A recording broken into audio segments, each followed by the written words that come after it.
Hi guys, how are you all? I hope that you all will be fine. Today it is the second part of active and passive voice. In this part we will learn how to change an active into passive voice. That active has two sub objects.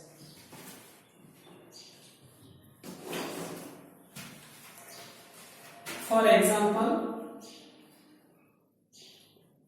he gave me a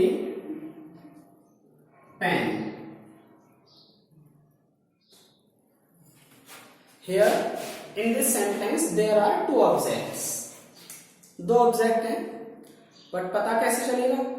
तो मैंने कल आपको object पता करने के लिए एक trick बताया था, वो था वर्ब के साथ में क्या और किसको जोड़ने पर जो आंसर मिलेगा वही है हमारे सेंटेंस के ऑब्जेक्ट। चलो पता लगाते हैं। He gave me a pen. उसने मुझे एक पेन दिया।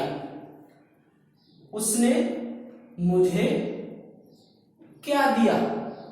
It means pen. It is the object. One object. Next, उसने एक पेन किसको दिया? Then answer is me. So me is second object.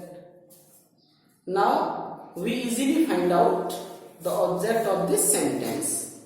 There are two objects in this sentence. One object is indirect object and second object is direct object. अब हमें ये पता लगाना है कि दो ऑब्जेक्ट के सेंटेंस को पैसिव में किस तरह चेंज किया जाता है। गाइस, फिर भी आपको इन्हीं 5 स्टेप्स को फॉलो करना होगा। So come on, object of the active voice is change into subject. आप दो ऑब्जेक्ट में से किसी भी एक को पहले यूज कर सकते हो। मान लो आप ए पेन यूज करना चाहते हो, then a pen. Next step is helping verb is changed. जैसा कि आपको फर्स्ट वीडियो में बताया गया था, helping verb. What is the helping verb of the sentence? No helping verb. Then we will come on this point. That is second form. It means past indefinite tense. तो second form को was या verb में change किया जाता है according to subject. Then subject is a pen. A pen के according हम helping verb was का use करेंगे। Next point is V third, यानी वर्ब की थर्ड फॉर्म का यूज करेंगे and verb is gave and third form of gave is given. Guys, एक बात ध्यान रखना कि जब किसी सेंटेंस में दो ऑब्जेक्ट होते हैं, उसका पैसिव चेंज करते समय हम दूसरे ऑब्जेक्ट को थर्ड फॉर्म के बाद यूज करते हैं। Then a pen was given, और इसके साथ हमें यूज करना पड़ेगा टू का, given to me। दूसरा ऑब्जेक्ट वर्ब की थर्ड फॉर्म के बाद यूज करना है और हमें उससे पहले प्रीपोजिशन टू का यूज करना होगा। That is compulsory. Next, fourth step is preposition by is used. So use of by. After that, fifth step is subject is changed into object and subject is he. That will be changed into him. जैसा कि आपको first video में बताया गया था, subject ही का object होता है him। तो हमने क्या किया, सब्जेक्ट को ऑब्जेक्ट में चेंज कर दिया। Now it is the passive voice of this sentence. ये तो रहा फर्स्ट तरीका। नाउ मान लीजिए हम ए पेन को पहले ऑब्जेक्ट के रूप में यूज करना नहीं चाहते हैं, then you can use me. Then also follow the 5 steps. First step is object of the active voice is changed into subject. तो ऑब्जेक्ट है मी, और इस रूल के अकॉर्डिंग मी को हमें सब्जेक्ट बनाते समय आई में चेंज करना होगा, I. Next step, helping verb is changed. Helping verb second form, that will be changed into was or were according to subject. We use was with I, यानी I के साथ में हम was का यूज करते हैं. Next third step is we third, यानी verb की थर्ड फॉर्म, एंड gave की थर्ड फॉर्म होती है given. नेक्स्ट, अभी मैंने आपको बताया था कि जब किसी सेंटेंस में 2 ऑब्जेक्ट होते हैं तो दूसरा ऑब्जेक्ट थर्ड फॉर्म के बाद यूज किया जाता है. देन दूसरा ऑब्जेक्ट है ए पेन, और इसको हम थर्ड फॉर्म के बाद यूज कर लेंगे. बट गाइस, अब आपके माइंड में एक आइडिया आ रहा होगा कि सर ने ऊपर वाले सेंटेंस में ऑब्जेक्ट से पहले टू का यूज किया था, बट यहां पर तो नहीं किया. क्यों, बताता हूं. जब हम सजीव ऑब्जेक्ट को बाद में रखना चाहते हैं तो हमें ऑब्जेक्ट से पहले टू का यूज करना पड़ता है, लेकिन जब हम निर्जीव ऑब्जेक्ट को बाद में रखना चाहते हैं तो हमें टू का यूज नहीं करना पड़ता है. That's why I have not used to.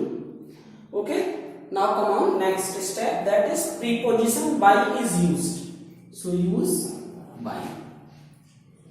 Next, fifth step, subject is changed into object. What is the subject of this sentence? He.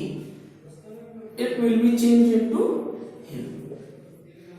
This is the passive voice. So आपको पता चल गया होगा कि हम चाहें तो इस तरह भी पैसिव बना सकते हैं सेंटेंस का, और इस तरह भी. ये रूल तभी फॉलो करना है जब सेंटेंस में 2 ऑब्जेक्ट हो. Okay, now next point.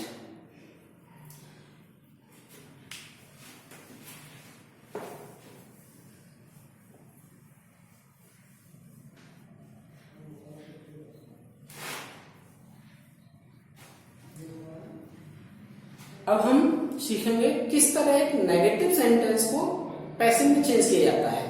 Guys, बहुत इजी है, इसमें कुछ अलग नया नहीं करना है आपको. समझ लीजिए. For one example,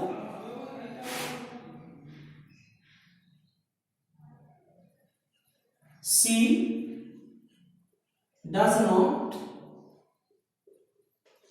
like apples. इस सेंटेंस को पैसिव में चेंज करना है. Then also follow the 5 steps. First is object of the active voice is changed into subject. और ऑब्जेक्ट पता लगाना मैंने आपको पहले ही बताया था कि वर्ब से पहले हम क्या ऐड कर देंगे तो हमें ऑब्जेक्ट मिल जाएगा. She does not like apples. वह एप्पल्स पसंद नहीं करती है. यहां जोड़ देते हैं क्या. वह क्या पसंद नहीं करती है. Then answer is apples. And this apple is object. It will be changed into subject. Apples. First step is done. Next, helping verb is used. What is helping verb? Does. And do does is changed into is and are according to subject. Then apples, that is plural, और plural subject के साथ हम are का use करते हैं. Plural subject के साथ plural verb का यूज किया जाता है. नेक्स्ट स्टेप, वी थर्ड, यानी वर्ब की थर्ड फॉर्म का यूज करेंगे. And verb is like. Third form is like. Next step, preposition by is used. By. And next step, subject is changed into object. Subject is she and she will be changed into her. That's done. Apples are like by her. But आपके सामने एक point आ रहा होगा कि sir ने इस not को तो कहीं यूज नहीं किया। गाइस आपको बता दूं कि जिस सेंटेंस में नॉट का यूज हुआ हो अर्थात नेगेटिव सेंटेंस हो, तो हम उस नॉट का यूज हमेशा हमेशा वर्ब के बाद करते हैं। यही मैं आपको बताना चाहता हूं कि यहां पर वर्ब है आर, तो हमें आर के बाद नॉट का यूज करना है। Then the correct answer will be apples are not like by her. Got it? Come on, next. You can not solve this sum.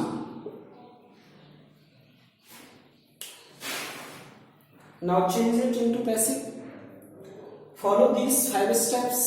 First is object of the active voice is changed into subject and object is this sum.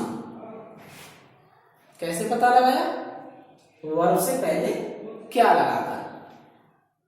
तुम इस सवाल को हल नहीं कर सकते। तुम क्या हल नहीं कर सकते? दिस सम, यह सवाल। It is the object. तो सब्जेक्ट बना देंगे इसे।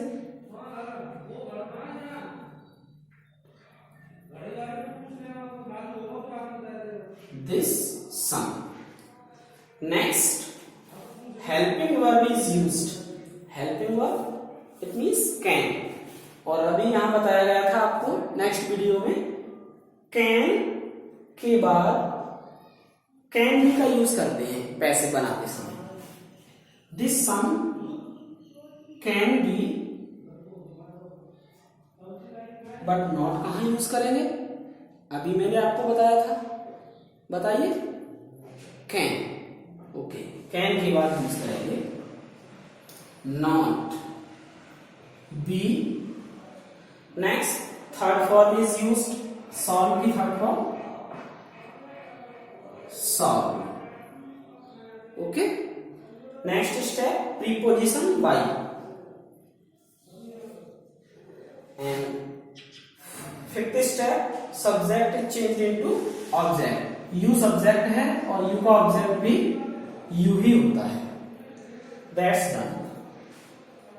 This sum cannot be solved by you. तो शायद आपको नेगेटिव सेंटेंस को पैसिव में चेंज करना आ गया होगा। नेक्स्ट चलते हैं इंटरोगेटिव सेंटेंस पर।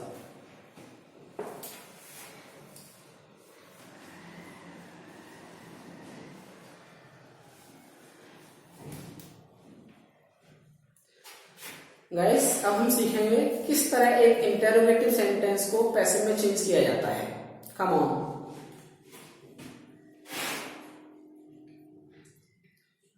डू यू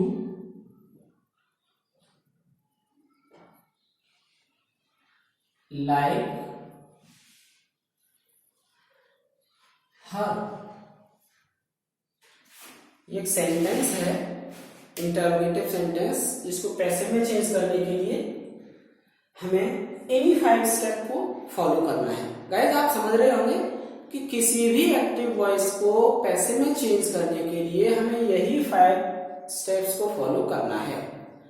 कुछ डिफरेंट टाइप के सेंटेंस आएंगे जिनमें हम इन रूल्स को फॉलो करने के बाद भी उसे पैसिव में चेंज नहीं कर सकते हैं, वो आपको मैं नेक्स्ट वीडियो में बताऊंगा।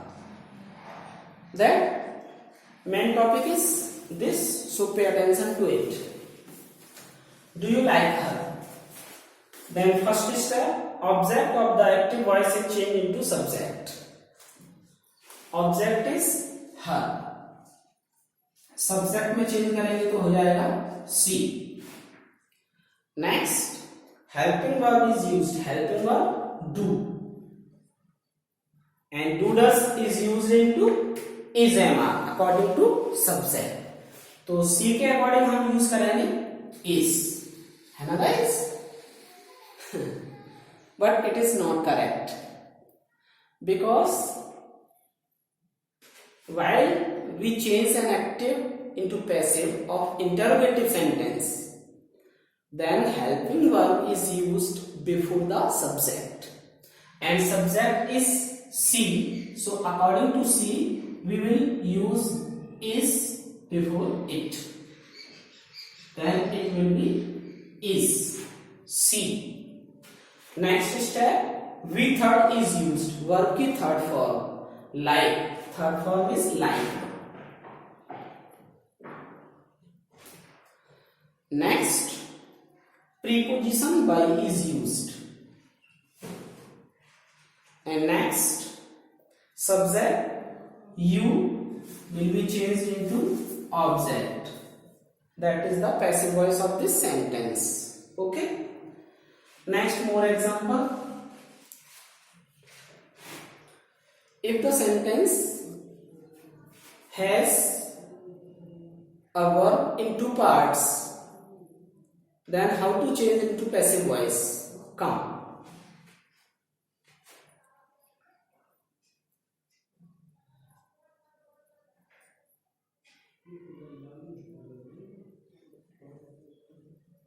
Have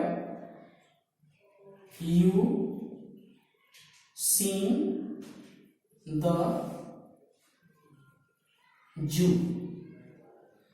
हमें सीखना है कि इस सेंटेंस को पैसे में चेंज करेंगे तो यही रूल फॉलो होगा या कुछ अलग, देखते हैं। Have you seen the zoo? First step, object को सब्जेक्ट बनाएंगे। ऑब्जेक्ट है the zoo. Next, helping verb change करेंगे। हेल्पिंग वर्ब है हैव, और हैव को चेंज करते हैं according to subject, has been और हैव बीन है। सब्जेक्ट है द जू, तो द जू के अकॉर्डिंग हम यूज करेंगे हैज का, हैज बीन। गाइस, जैसे ही आप हैज बीन का यूज करोगे सेंटेंस गलत हो जाएगा, क्योंकि हैज बीन का यूज हम एक साथ सब्जेक्ट से पहले नहीं करते हैं।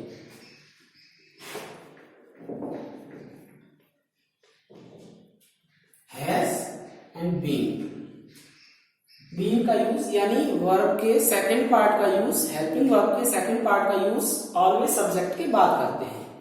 हैज द जू been. Next, third form, seen की थर्ड फॉर्म सीन ही होती है।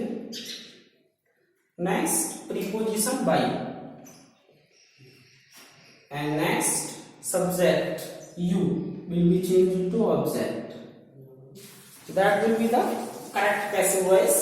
Has the Jew been seen by you? Okay guys, next और देख लेते हैं।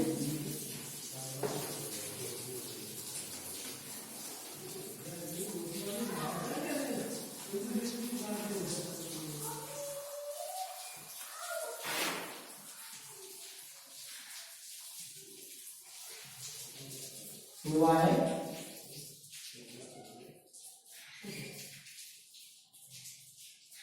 will the teacher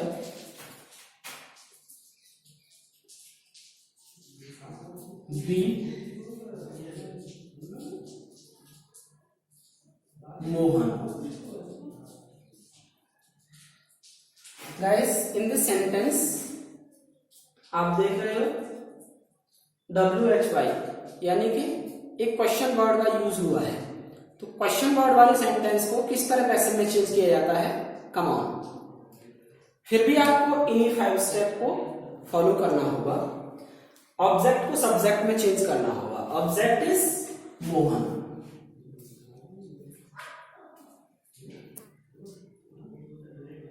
Mohan. Next, helping verb is changed. Helping verb is will, और विल को चेंज किया जाता है विल बी और सेल बी में according to subject. Subject is Mohan, तो मोहन के अकॉर्डिंग हम यूज करेंगे विल। गाइस, ऐसा करते ही सेंटेंस गलत हो जाएगा, क्योंकि आपको पहले ही बताया गया था इंटरोगेटिव सेंटेंस में हेल्पिंग वर्ब के फर्स्ट पार्ट का यूज सब्जेक्ट से पहले किया जाता है। तो हम सब्जेक्ट से पहले यानी कि विल का यूज मोहन से पहले करेंगे, विल मोहन। और सेकंड पार्ट का यूज सब्जेक्ट के बाद करेंगे, will Mohan be. Next part third form is used, be की third form beaten. Next part preposition by. And next subject को ऑब्जेक्ट में चेंज करेंगे, द टीचर।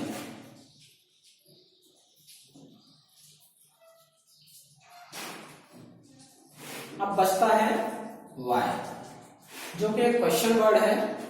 और किसी भी सेंटेंस में क्वेश्चन वर्ड का यूज हम ऑलवेज फर्स्ट ऑफ ऑल यानी सबसे पहले करते हैं। The correct answer will be why will Mohan be beaten by the teacher? That will be the right answer of this sentence. Guys, यदि कोई सेंटेंस इंटरोगेटिव के साथ साथ नेगेटिव भी होता है तो उसको पैसिव में चेंज करते समय हम क्या स्टेप्स फॉलो करते हैं? काम।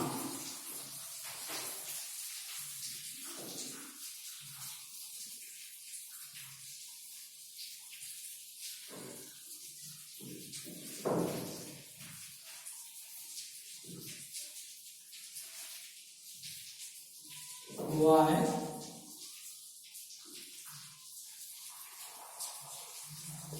will you not do this work? ऐसे में चेंज करने के लिए यही 5 स्टेप्स फॉलो करने हैं हमें। फर्स्ट, ऑब्जेक्ट को सब्जेक्ट में चेंज करना है। ऑब्जेक्ट है दिस वर्क,